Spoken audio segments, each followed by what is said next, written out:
Kamusta mga boss? G's Gaming nga pala. Nandito nga pala tayo ngayon sa Screw Esports mga boss.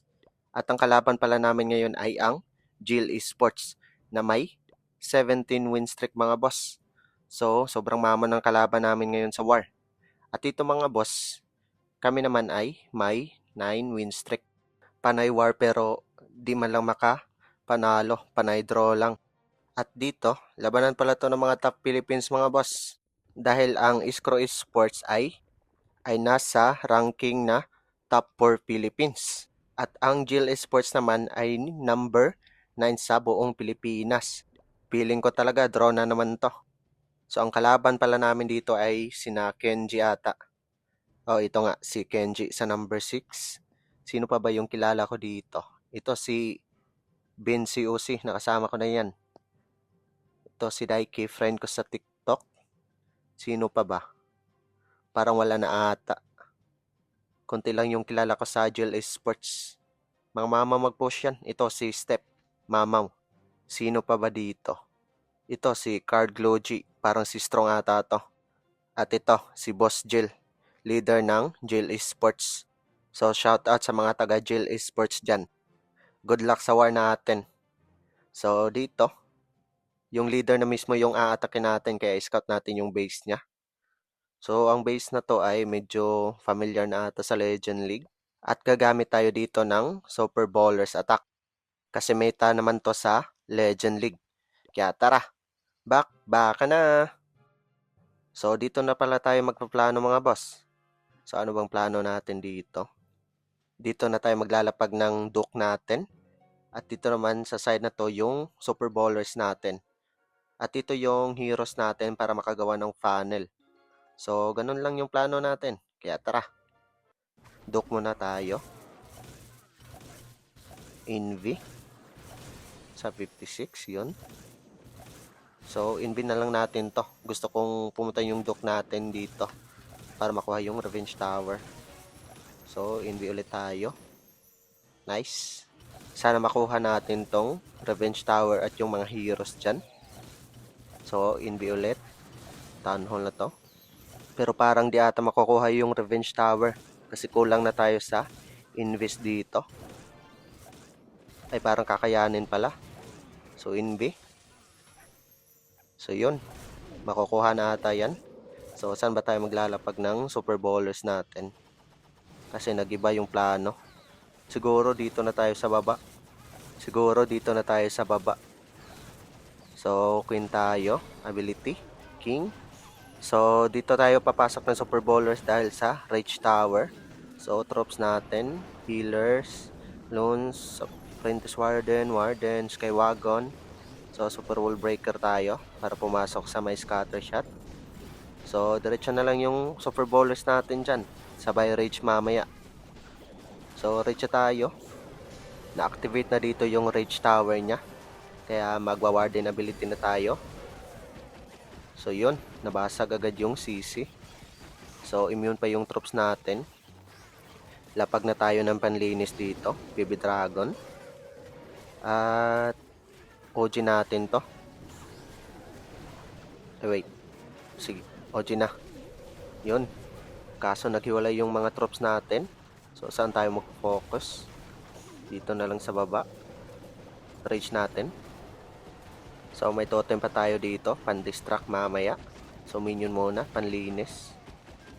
Super Wall Breaker tayo dito. Para lumabas yung mga Super Ballers natin dyan. So, parang kuha na to. May spell pa tayong pang swag. 2. Totem at isang revive spell. So, lapag natin dyan.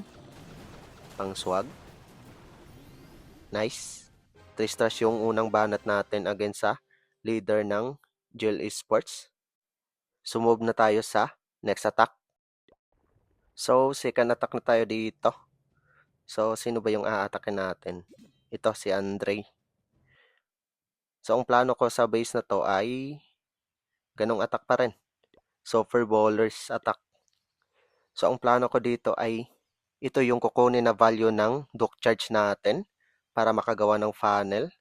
At dito naman tayo maglalapag ng Super Ballers nating papuntang Town Hall. At sa gilid naman yung king and queen natin. At dito tayo maglapag ng overgrowth para sa speeder. So yun lang ang plano natin. Kaya tara, baka na. So una, yung dock natin. Lapag tayo dito para makakuha ng value. At invite tayo. Siguro funnel natin ng baby dragon para di talaga lalabas yung dock natin. At invite tayo sa 46. So sa splitter ata to pupunta. So mas gaganda yung value. Invite ulit tayo. Kaso namatay yung fox natin. Delay natin invite. So sana makuha yung monolith. Pero parang hindi. Aray ko ah. Sana makuha yung monolith. Yun. Nasabugan. So, ice golem tayo. Then, super rule breaker. Funnel natin ng giant arrow. Super bowlers na tayo dito. Healers, loons, apprentice warden, skywagon and warden. At king tayo dito sa baba. Ang funnel. So far so good naman. Distract natin ng totem yung mga heroes. Siguro reach tayo sabay warden ability.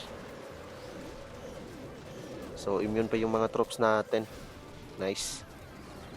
At overgrowth na siguro tayo dito sa may speeder na part.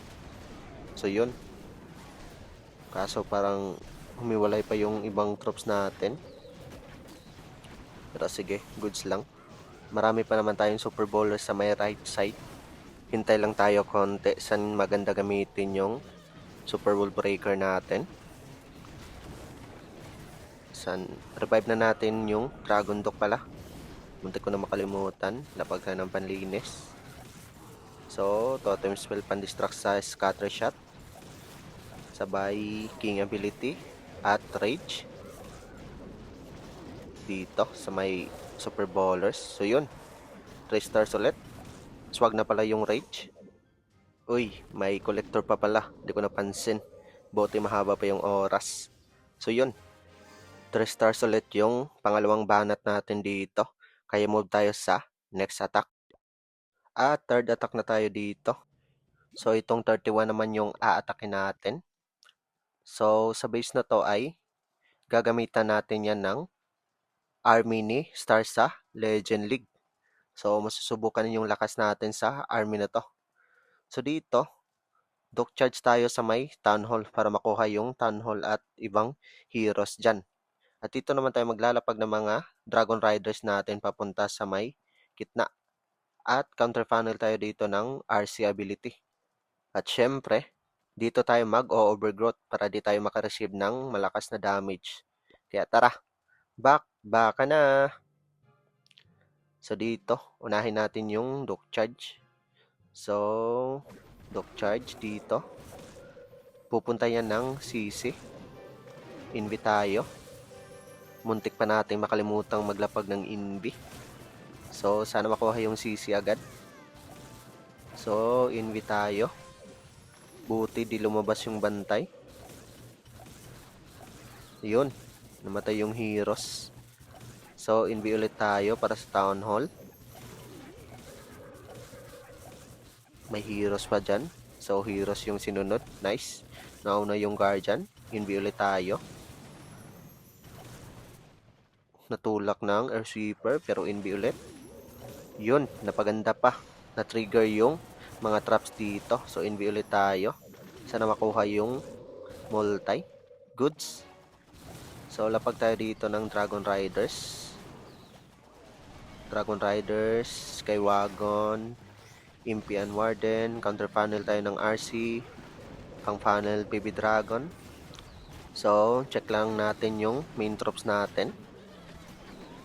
So, overgrowth na siguro tayo dito. At hintayin lang natin yung troops natin na pumunta sa may Rage Tower.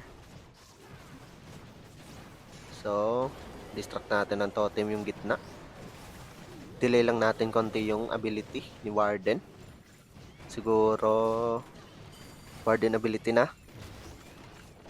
So yun, immune yung mga troops natin. At may MP ability pa tayo. Siguro gagamitin na natin MP ability.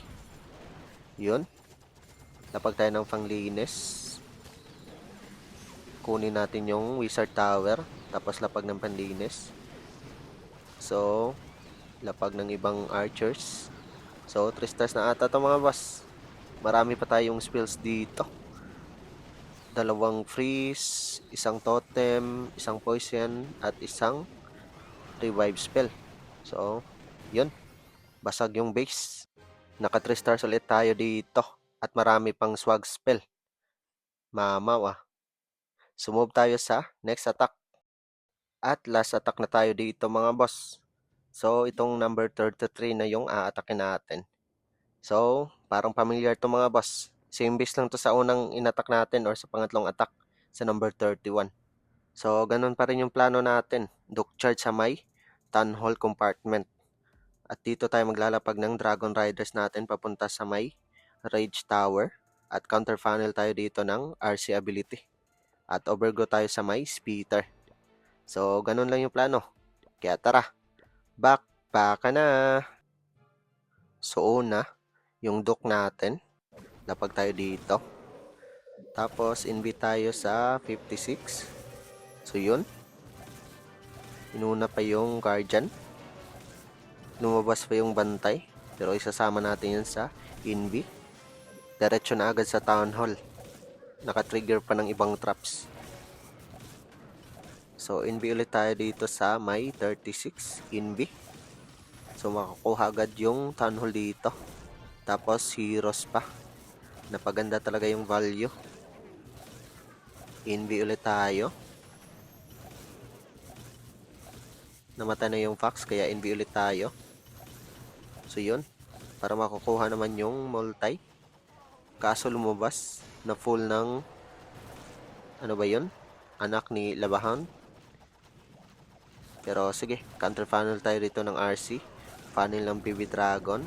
Napag tayo dito ng Dragon Riders natin, Skywagon and Heroes. So, same pa rin yung approach natin sa unang attack. Delay natin konti yung ability dito. Pero di pa naman ata need mag-ability. Na-trigger pa ni RC yung Rage Tower. So, napaganda. Siguro, mag-ability na tayo dito. Kasi na-activate agad yung Rage Tower. OG sa my Speeder. Distract natin ng Totem Spell. At freeze natin yung Scatter Shot dito. Kasama ng Earth Sweeper. Natutulak kasi ng Earth Sweeper yung main troops natin. At dito, meron pa tayong MP ability. MP ability na siguro tayo para sa Speeder. At may mga rocket balloons pa. Lapag natin dyan. Then, panglinis. Lapag natin sa may top side. So, yun. Marami na naman tayong naswag na spells dito. Isang freeze, envy, totem spell, poison, at isang revive. So, 3 stars na to. Nice attack mga boss. Sinadya ko palang atakin ulit yun mga boss para may idea kayo paano atakin yung base na yon. So, ganun lang. 3 stars ulit yung last banat natin. So, naka-apat pala tayo na 3 stars dito. So, 4 over 4 tayo. Walang falya. So, magandang laban to. Pero alam ko namang draw. At di masisira yung win streak namin dito na 9 at yung win streak nila na 17. So, hintayin na lang natin yung result bukas after ng laban. A few moments later. At syempre, draw yung result ng laban namin against sa GL Esports.